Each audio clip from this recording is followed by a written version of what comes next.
can do this. See if this helps at all. Okay. This is what happens when you have a child out, like a whole sick out. Just all my kids leave me. All graves go unvisited. So, what? Yes. They deserve it. Okay, so there's, these expectations about what will happen. What do you think is going to happen around Thanksgiving? What's going to happen around Christmas? We're going to have a big birthday party for number one, and number two, and third birthday, and fourth birthday. Really? Some of these things. It's like, come on. I mean, the rest of our lives to live. It's another day. If every one of our Saturdays are at a birthday party, who cares? So we have to have these all of these different expectations. They need to be communicated, and if they're not communicated, be careful, because then they can become bitterness, and then with that bitterness, there can become a breakup of the home, a breakup of the family. And also remember that a lot of times bitterness kind of rides in the background. It will start to smell. It will begin like a. One time, my very good friends Dak and Jesse snuck into my house when we were not home and stashed eggs in my room. This was a long-term joke. It took a long time to be able to find them and sniff them out. I mean, that was a really good play. I plan on seeing Jesse here in a little while, and I will reciprocate. His wife will hate me, but there's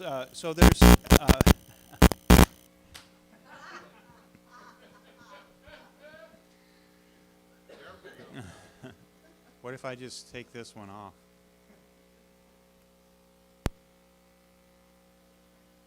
Okay, I'm trying. So if there's a after a while, after some time, things will rot and deteriorate, and then there will be a smell from that, figuratively speaking, from that bitterness that's in there. But it can be terrible whenever it pops through and begins to be able to be seen.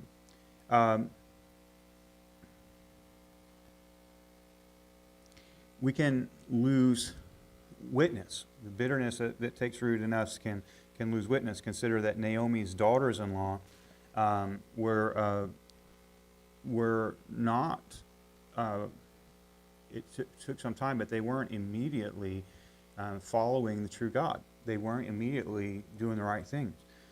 So it took it. When Naomi and her husband went down there to Moab, their witness toward God was really taken away. They were not walking like Christians. They were not Christians. They weren't Christians, but they were not walking like Jews. They were not walking like children of God, separated, called out children of God. We have to be careful, because when we go and do that, when we get down to that, our witness can be affected. I was talking to someone recently who said, I invested years in folks, and in just a second, it's like everything I did is now of no value, like I never did anything.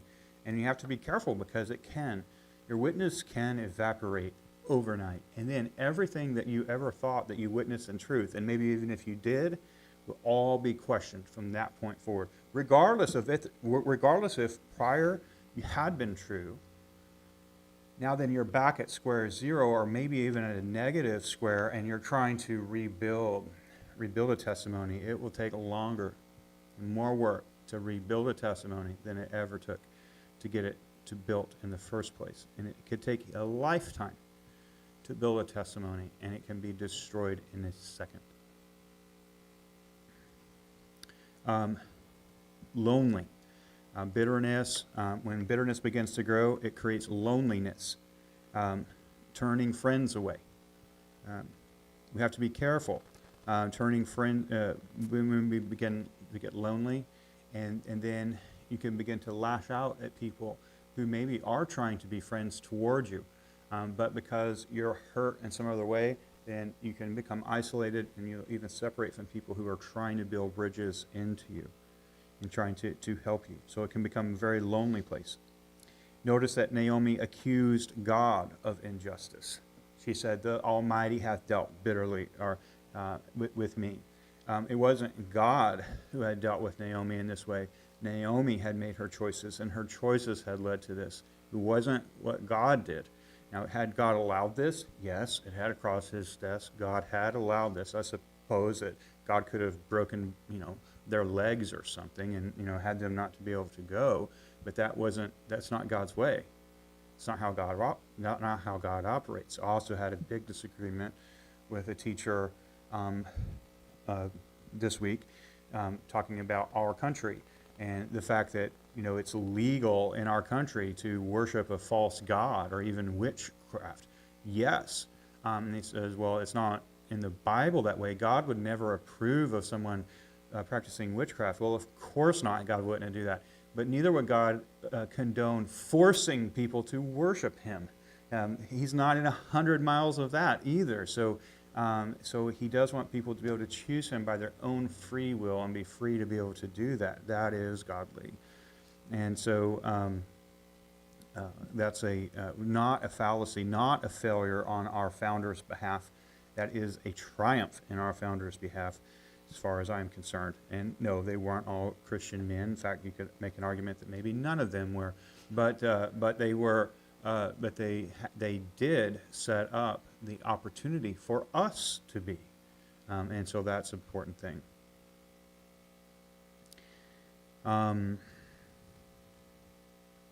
Accuse God, and then I'm sorry here, I don't write very well.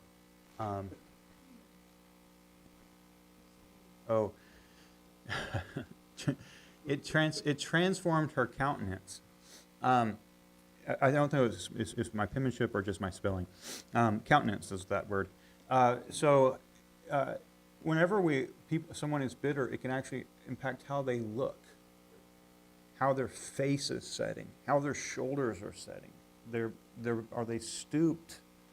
You can see people. You've seen people who have a smile on their face that actually reminds you more of a horror movie than of a pleasant place to be.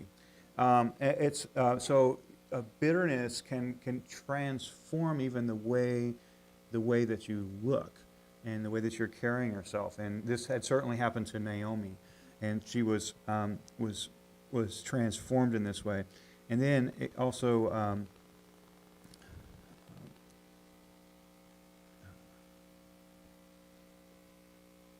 it can have transformed our countenance, but it also can transform the view of facts. When Naomi says that she left full, was she full when she left? No, she was pretty hungry when she left. They were in a pretty bad spot when they left. But her bitterness brought back that good old days complex, where we think, well, things were better before. Well, they were, in that she had her husband, she had her sons, but they were hungry and they were trying to figure out life. Now, they made mistakes, they made big mistakes there, but notice how her situation, how that she changes the facts in her mind. We live in you don't have to worry about the Mandela effect. Does anybody know what that is? Okay, so the Mandela effect is, what does the dash look like between kit and cat? Did the Berenstain Bears have tails? How about Curious George? So there's a lot of these things. I promise you, Curious George had a tail. I can't prove it because the aliens have erased the tail from all of his books. Whenever I go to try to find and prove that, it's gone. But I can remember it. All right, so there's these are those things where we have this perception from whenever we were young about how things were, until we get checked on it, and then we're like, wait, that was really different. And what's really weird is when there's masses of people who remember things a certain way, only they're not. And so we don't have to worry about Mandela effect because we live in an active world of newspeak, and where things that people said and are recorded and are written from 20 years ago now just have like no place. They are just erased, and even if they are not erased, they are effectively erased because you have people who say, "I never said that." I've been picking on Trump today. I pick on Biden today. Who's so anti-racist that he didn't want his children growing up in the jungles. Who spoke at KKK members' funerals. He's maybe the definition of a racist, but he acts like today that he never did any of those things. This is just the world that we live in. We don't have to pretend these things. But so whenever we transform facts, it shouldn't be too much of a mystery for us. That really does happen. The least reliable.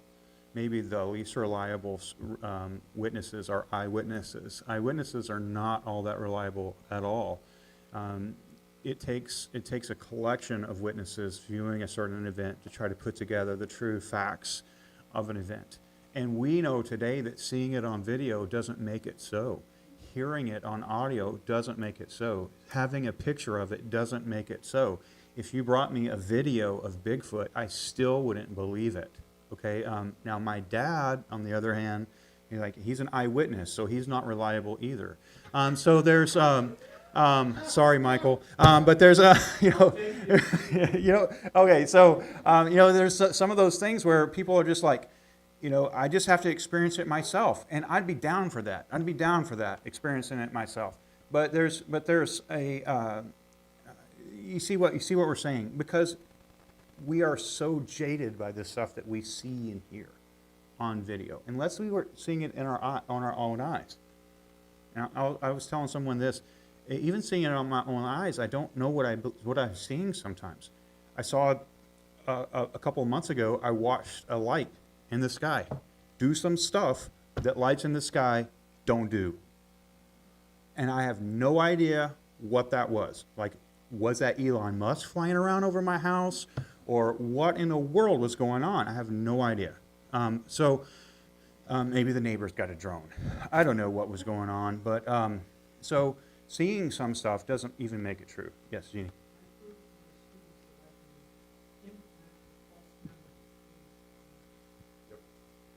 Yeah.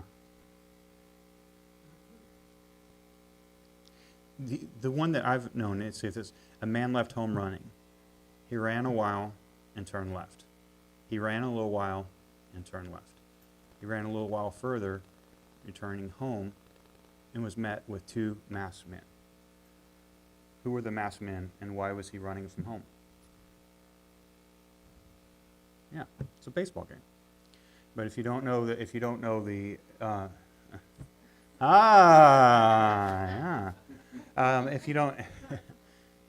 know the context of something, like we saw something this morning, it was like, I'd like to know the context of what was going on in that crazy-looking interaction. It's hard to, yeah, and you can do that. I'm sorry, Jeannie. What's yours? Well, what I do is I give this set of words. Mm-hmm.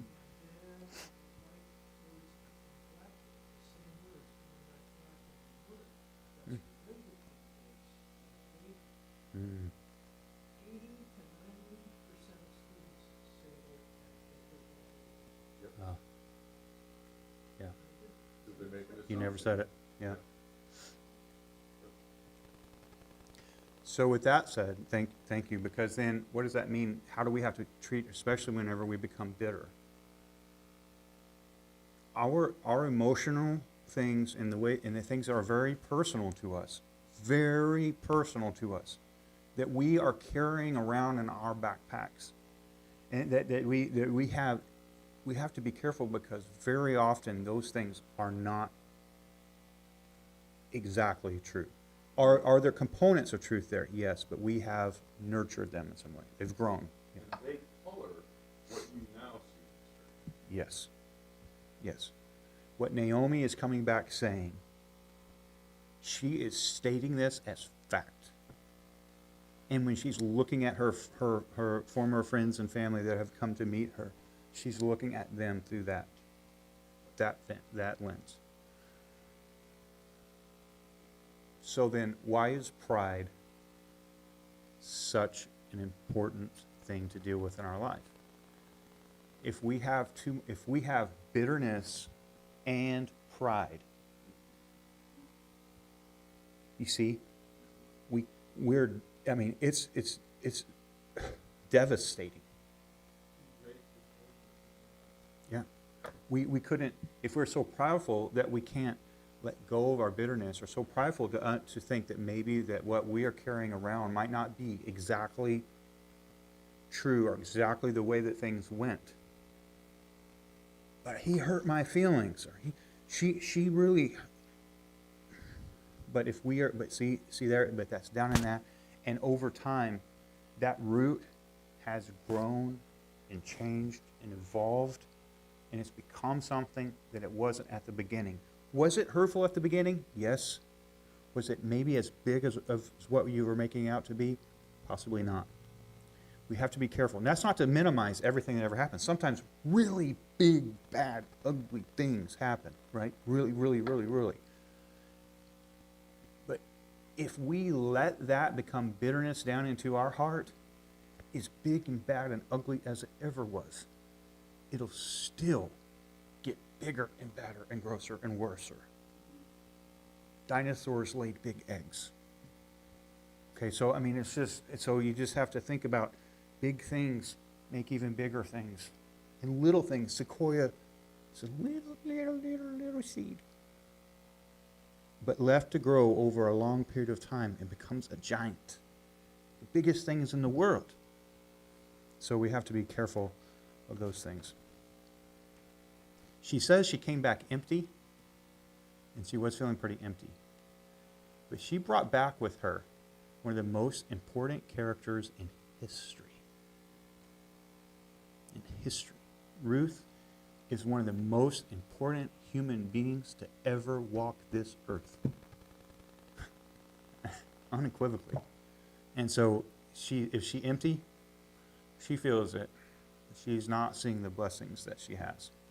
Even down there in Moab, even in her loss, God has blessed her. Pretty interesting. The way out. The root begins to grow, and then there's a way out. There's a way out. Repent. Come out from Moab. We could look to Luke 15 for time. We won't turn there. But, she should not have gone. She did go. All right. Hurt happens. Things happen. Life happens. Well, just don't stay there. Get out of there. Leave. All right, so you're in a bad situation. Leave. You've got an addiction. Fight it. You've got a besetting sin. Get up. Why you be sitting there? It's a John Russellism. Sorry. Just keep. Why? Fight things. Get up. Go. Repent. Turn. Well, I'll fail. I failed before. You'll fail again. But get up and go. Get up and go. If it wasn't your choice, choose to trust God. Okay, so a lot of the hurts and the bitterness and the difficulties that we have are brought to us not by our doing, not by our choice. We do not want these things to happen. Did not sign up for this. That just is with. But do you trust God? See, Romans 8:28. That's in the Bible, and we know that all things work together for the good to them who love God, who are the called according to his purpose. This is God. God was working in this. Now, you could even come back and make this argument, and the fatalists will do so. It says it was God's plan all along for Naomi and her husband to leave Bethlehem and to go down to Moab. I believe that we can make strong biblical argument that it was not. But yet, God took that and used that for his good. All right? We have seen examples of this where we have children that are born out of wedlock. Okay, was that God's will that relationship happen? No, it was not God's will. But does God do beautiful things with those children? Yes, He does. Yes, He does. And that we would never trade those kids for anything. But we see, so God worked. And so there's all of these things are true. So if it wasn't your choice, or maybe even if it was your choice, well, accept God's promises.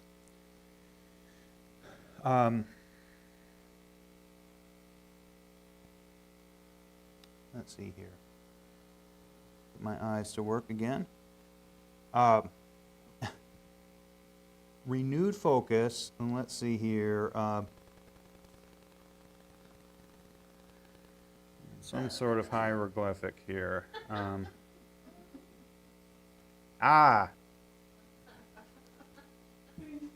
Renewed focus on the kinsman redeemer.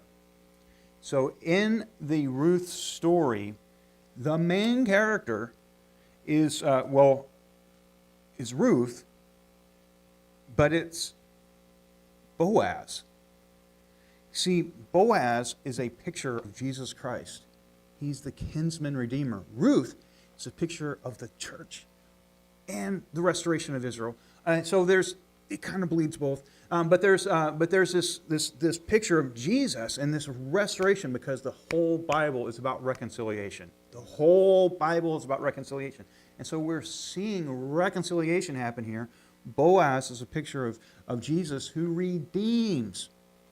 Here's an interesting fact. When Lot sinned with his daughter, God's pronouncement of judgment upon that incestual relationship was that the children from that relationship would not be able to join the congregation of the righteous or with Israel for 10 generations. Guess what number generation Ruth is? She's the 10th generation. The judgment is full. It's fulfilled. Now then there's rejoining into the congregation. And so Naomi, when she had left and her husband had died, had lost her land. She had lost her inheritance. She had lost the things, her possessions. But Boaz restored it. There's so much that's been lost. So much has been, so much, and so we could even really make the correct analogy. Naomi is a picture of Israel. Ruth, the Gentile, is a picture of the church. And so then we see these things here, and then Boaz, Christ, redeems both. He restores to Israel what was taken from them, what has been lost. He gives to the church what we never had right to begin with, and calls us his own. He feeds us from his table. Amen. All right, so that's really good. And it's just really awesome stuff. So we focus on him. We focus on the restoration that he brings instead of our hurt, instead of our bitterness. We focus upon his hurt. There's a happy ending. Jesus, the restoration that is lost. And here's the fascinating thing. Of all that was lost, not just to Israel, but all that was lost to Adam. Remember what began to grow with the fall of man. The briars, the weeds, the thorns. And that's what we fight all the time here on this coast, right? We are fighting those blackberry bushes, those thorns. They are vines that are weeds that are choking out the life of the trees. And that bitterness of sin that's now it's down into the earth, down into the humanity, down into the nature of things that grows. But Jesus is crucified with the crown of thorns upon his head. The restoration of creation will be seen in him. And so he will restore it all. All things will be restored unto him. And we see that in in this story, so the bitterness that's there can leave, can go, and so he brings it all back. Okay, that's that point. Questions, comments?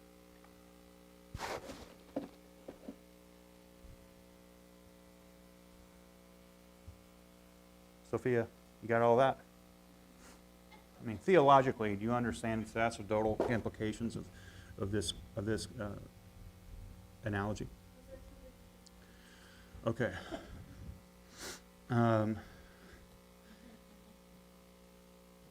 Any other comments? Okay.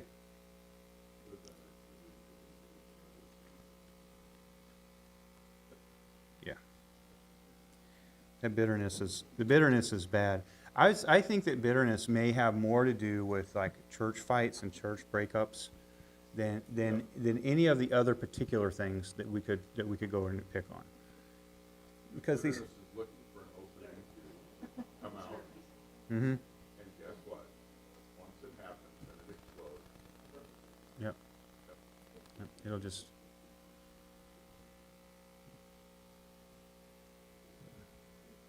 Good.